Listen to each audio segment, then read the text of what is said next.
Welcome to Thursday afternoon. If you love warm, muggy weather, we've got just the thing for you. But a few showers as well. How long are these going to stick around? I'll be tracking storm chances for this evening, but also for your weekend. And that weekend forecast is coming up in minutes. Tragedy at the State Fair. A ride breaks apart in Ohio, killing one person and injuring several others. As we wait for answers, similar rides are being shut down right now in parts of the U.S. and Canada. And a fun day at the water turns scary for a barefoot little boy who stepped on something sharp that never should have been on the ground. Paula. Hi, Karen. I'm going to show you a $2,200 a month rental apartment. I'm going to show you what you get, where it is. That's the really interesting thing, and what it means when you move in. All this and much more happening right now on Local 4 First at 4. Live from downtown Detroit, Local 4 News First at 4 starts now. Good afternoon, everybody. Thanks for joining us for First at 4. I'm Karen Drew. A former high school coach who was involved in a sexual relationship with a student is avoiding jail time after it's revealed the student lied about her age. Eric Lockie appeared before a judge today for sentencing. Once an assistant hockey coach at Canton High, he was facing 15 years in prison for allegedly coercing a student into sex.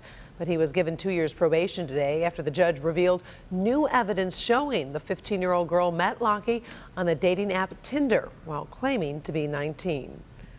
Nearly 300 pounds of marijuana found concealed in a shipment of new Ford vehicles. Employees at the Ford Rail distribution facility over in Woodhaven made that discovery Wednesday and called police. The pot was found hidden inside the rail cars containing new Ford and Lincoln vehicles recently imported from Mexico and on their way to Detroit. No arrests have been made. ICE's Homeland Security investigation is on the case. Ford says the company is cooperating. In Southwest Detroit, plans are underway to reopen popular Thai restaurant Katoi. Located on Michigan Avenue, it was forced to close almost 6 months ago after being heavily damaged in a fire that was quickly ruled arson. But in a post on social media, Katoi's team of owners said, "We're back and looking to hire bartenders, bar backs, and bar preps." Fiat Chrysler released its second quarter earnings today, and the automaker's profits tripled this quarter. The automaker says it earned a record $1.35 billion. That is up more than 200% compared to last year. Fiat Chrysler says the profits were driven by its improved Maserati brand as well as improvements in Latin America as well as Europe. Time now for our first look at the forecast on this gorgeous Thursday afternoon. Lots of kids out there enjoying the sun today, Andrew. Karen, you're absolutely right. Happy Thursday to you. Happy Thursday, everybody. If you love summer-like weather, we've got it for you. Just a smattering of clouds that are around Detroit, much of southeast Michigan. Many of these fair weather clouds, but you notice here on 4 Live Radar with a new high-res satellite photo from GOES 16, some showers that exist. You can see that strewn across our north zone, including Genesee, into Lapeer and Sanilac County, including just south of Port Huron as you get closer to the Harrison Township area. Now, none of this is severe, but you want to watch out for a few wet spots that exist along the I-69 corridor here, anywhere from Capac and Emmett to just north of Lapeer, and in the rain-cooled air, it's in the 70s. Elsewhere, we have sunshine. It's well into the 80s with 85 degrees, and for the most part, we stay in the middle and low 80s over the next few hours, with a few of those showers strewn across our north zone still as we get closer to 7 p.m. But afterward, it dries out. How cool does it get tonight? How warm will it be for tomorrow and your weekend? I've got that part of your forecast straight ahead. Well, the Ohio State Fair was deserted today, except for the people who are trying to determine what caused that ride to break apart yesterday, killing one of the riders. Devin Skillion is in our newsroom this afternoon with the latest on this tragedy and what's happening next. Devin. Karen, just a horrendous situation. Hard to even imagine. This ride was going at full speed when it broke apart and people were thrown from the ride. One witness says an entire row of seats fell right off the ride. It's called the Fireball. It's marketed as an aggressive thrill ride which spins up to 40 feet in the air. 18-year-old Tyler Jarrell of Columbus did not survive the fall, and we're told at least 7 people were hurt in the accident. Ohio Governor John Kasich had a look at the fairgrounds today as investigators try to determine what went wrong. It's a terrible situation, but all we can do is what is humanly possible to make sure that we provide the safety and the inspections. This type of tragedy, of course, does raise questions about whether similar rides in other places are safe. They're taking no chances in Illinois. In fact, state inspectors have ordered a dozen rides shut down at a number of fairs going on in that state. At a fair in Edmonton, Alberta, they've shut down the Fireball, their version of that very same ride that broke apart last night in Columbus. And here in Metro Detroit, there is a similar kind of ride at Sterling Fest, which runs through the weekend in Sterling Heights. And coming up at 5 o'clock, our Jason Colthorpe looks at what event organizers are doing to keep everyone safe there. Hopefully more answers coming from Columbus as well. Karen, back to you. All right. Thank you very much, Devin. First at 4, we're on top of stories making headlines all around the world. Transgender sailors can continue to serve and get medical treatment until further notice, the U.S. Navy said today. The Navy making it clear it will not immediately discharge its transgender sailors, despite President Trump's tweet that happened on Wednesday announcing a ban on transgender people serving in the U.S. military. Top Navy officials say their agency has not received any formal guidance from the White House relating to the president's decision. There is some concern on Capitol Hill that President Trump may fire Attorney General Jeff Sessions. Republican Senator Lindsey Graham said today that's not a good idea. If Jeff Sessions is fired, there will be holy hell to pay. Any effort to go after Mueller could be the beginning of the end of the Trump presidency, unless Mueller did something wrong. Right now, I have no reason to believe that Mueller is compromised. Senator Graham says the president should show some respect to Sessions, who was a firm supporter during his campaign. First at 4, First Lady Melania Trump will embark on her first solo foreign trip since taking office in January. Melania's trip will see her heading to Toronto in September without the president. She will attend Prince Harry's Invictus Games for the injured and wounded servicemen and women, now in its 3rd year. The First Lady will lead the U.S. delegation of 90 athletes who are slated to compete at the Games September 23rd through the 30th. Luxury living is getting more affordable in Macomb County, and it is changing the way some people see the county with a blue-collar reputation. Our Paula Tutman is in Clinton Township this afternoon, which some are calling the new high-rent district. What's this about, Paula? Well, Karen, I can tell you in 30 years on the air, this is the first time I've ever gone live from a women's restroom. But take a look at this. I'm a firm believer that if you want to know what's really going on in a place, check the bathroom. This is gorgeous. This is actually in the clubhouse of this brand new subdivision. And here's the deal. Even though this area has a $50,000 median household income, this place is changing the game. Melissa Otto considers herself a Detroiter through and through. She's only lived in Macomb County for about 8 years, and here's how she saw it at first. Blue collar, mom and pops, more family oriented. There's a shift happening right now. 2 hotels from big chains are announcing tomorrow they will be breaking ground in Clinton Township. They chose to come here as opposed to any other community. And then there's this, another jewel in the expanding crown of Clinton Township, Montclair at Partridge Creek, the highest rental district in the area. The apartments are beautiful by almost anyone's standards. So here we have our galley kitchen with the pass-through and the countertop, beautiful granite finishes, nickel finishes on the hardware, master bedroom, walk-in closets. Throw in a 2-car garage, biometric high-tech entry system. If dog poop is found anywhere on the grounds, it will be tracked to your dog, and you will be fined a lot. What's the fine? $300. Wow. And Mario Masseri, a son in the 3rd generation of luxury Masseri family builders, says this exact apartment, plopped down in Birmingham, would cost how much a month? Everything being equal and the same. $4,200. In Clinton Township, however, it's half that. The units start at $1,500 and go up to $2,200. Still considered high for this area, but not outrageous. Not anymore. There's actually a waiting list for apartments still under construction. We're seeing a lot of conversions of people downsizing from larger homes. This is affordable for executives. A lot of people transfer into the communities. We have a lot of clients who are interns at the hospitals, doctors that are moving into these areas. And while this might sound like an ad for the real estate section, it's really a change in the silhouette of the 3rd largest city in Macomb County. How is this a game changer? This is a game changer because now you've got people who have some money coming to a beautiful mall area and they're spending it. It attracts people. It attracts a different level of person, a higher income person. And that's really, really important. So we've moved to the clubhouse. The amenities are absolutely amazing. And I really want to draw you an analogy, Karen, of why this is so significant. Think of a Monopoly game, and you've got Boardwalk and Park Place, and then across Go you have Mediterranean and Baltic Avenue. When you start developing, then you really start changing that token, moving it very quickly across the board, and changing where people want to live, how much they want to pay, and what that area looks like. We are getting a visual of the change of Macomb County with this snapshot, Karen. Definitely are. And Clinton Township is such a great community. All right. Thank you so much, Paula. We appreciate it. Ahead first at 4, the dangerous flooding that had some people taking refuge on rooftops in one Midwestern state. Plus, Dr. McGeorge joins us with some very important new research on teen hearing loss, shedding new light on the effect earbuds have had. Miracle. Coming up all new on Local 4 News at 5 and 6. It's all about the details. Coming up, staging experts showing you what you should be doing right now to help your home sell quickly.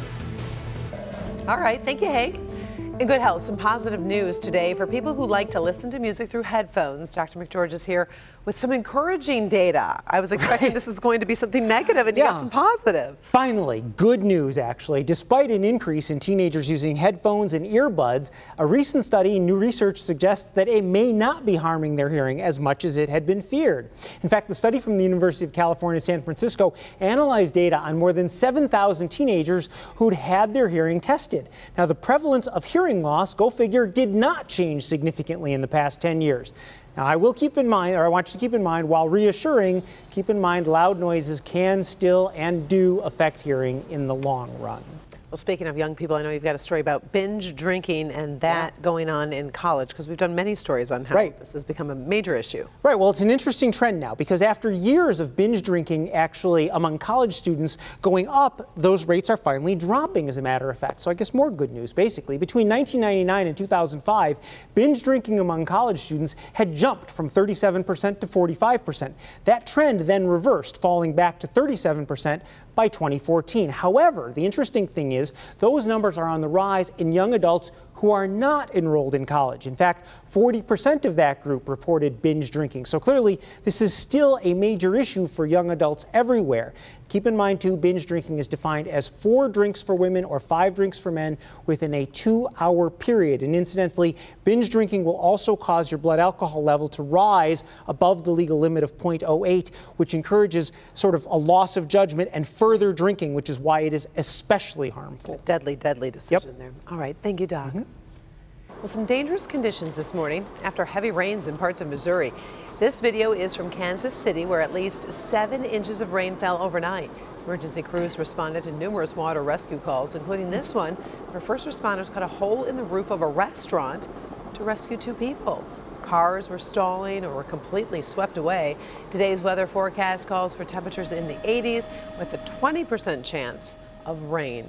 Obviously hoping for relief for that area, and we've got a little bit of a chance of some wet stuff. Well, there in Kansas City, it's too much rain. Here, it's almost too little because we haven't seen a deluge or we haven't seen persistent rain in some time, Karen. Any relief? We got a few showers now to our north, and quite frankly, for farmers and gardeners out there who are praying and hoping for more persistent rain, unfortunately, that's really not appearing as we go into tonight and into the next few days. We'll talk about that 7-day forecast in a few minutes. Here are some of those scattered showers that are around now. The rain is needed not just here in Detroit, but across other parts of southeast Michigan. But only some of it is coming down. Scattered light showers here in St. Clair County, just west of Port Huron. You can see that here also in Lapeer. Notice we wait a few seconds. 1 1,000, 2 1,000, 3 1,000. No lightning bolts. So we're not worried about thunderstorm activity. None of this is severe. Just watch out for a few wet spots here and there. You can see some of those showers also occurring here in the Dryden area, also right around Lapeer and back toward Flint. You got one heavier cell here just to the west of Lapeer. But these showers will be around over the next couple of hours, but then fade away as we get closer to sunset. Here's the wider view, clearing skies to our north, and we'll see some of those clearing skies slowly approach the area. I think we'll still see some clouds around for tonight, though. But here's a sense of how dry it actually is. Now, we have yellow conditions here. These areas of yellow right here means it's abnormally dry. That's on the weakest end of the drought monitor. If it were exceptional, you see those deep reds, that means that we would be in desperate need of rain. But we're still on the lookout for it because we're not going to see rain in the next few days. So we'll update you on that drought monitor through the weekend and next week. Tonight, as skies clear a bit, cooler air moves in, a little more comfortable with drier air settling in too. Temperatures down to around 65 in the metro zone and in all 4 zones, low and middle 60s overnight tonight. 85 degrees right now. Over the next 7 days, we cool off a little for tomorrow, but 80 degrees by Saturday, back into the middle and upper 80s, feeling like summertime once again into next week. 77 right now in some of the rain-cooled air in northern Oakland County. While where it's sunnier, you've got 84 degrees in places like Dundee and in portions of the South Zone, including Monroe County. Here's a look at the computer models. As you can see, as we go into tomorrow, we'll still have some clouds around. Some bits of green are showing up for sure, so there might be a midday or afternoon sprinkle, but mostly dry for our Friday. And then lots of sunshine coming back on Saturday and Sunday. Even though we need the rain, we love sunny weekends, don't we? I know I do, so I know you do too. We're looking at 65 degrees overnight. Sunset tonight is at 9:01, actually closer to 9 o'clock or just before. Temperatures tomorrow make it up to around 78 degrees. Again, there might be a midday sprinkle, but tomorrow certainly no washout by any means. We'll see increasing amounts of sun in the afternoon, Karen, and look at all that sunshine coming back on both Saturday and Sunday. Between 80 and 85 degrees before it gets hotter, a little steamy, but we're still holding out for rain. Really not looking at a decent chance of showers till about a week from today. Back to you. All right, thank you, Andrew. Ahead first at 4, the celebrity whose new look has a lot of people feeling relieved today. And what one child stepped on at a beach that has his mother beyond worried and a team of doctors wondering what to do. I was on the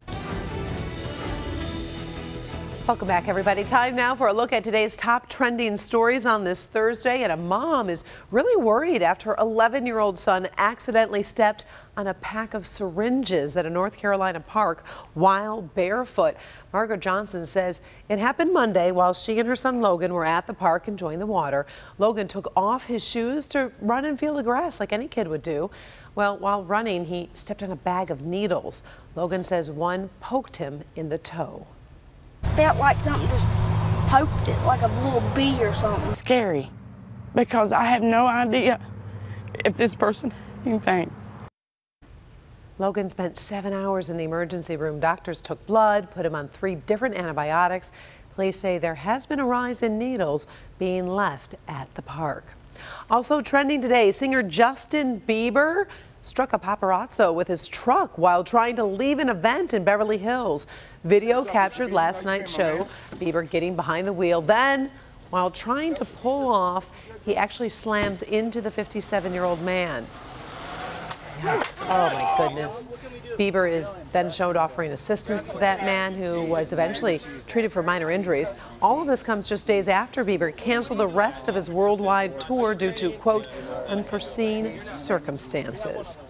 Okay, so do you remember this little guy from Home Alone? This is Macaulay Culkin at his most adorable, but he's sporting a new look that's really getting a lot of reaction. First, let's take a look at what Macaulay Culkin looked like years ago. He was pretty gaunt, unkempt, well, sporting that shaggy hair, and rumors were flying at the time over a possible drug addiction, and he denounced those claims. Well, now, take a look at the 36-year-old.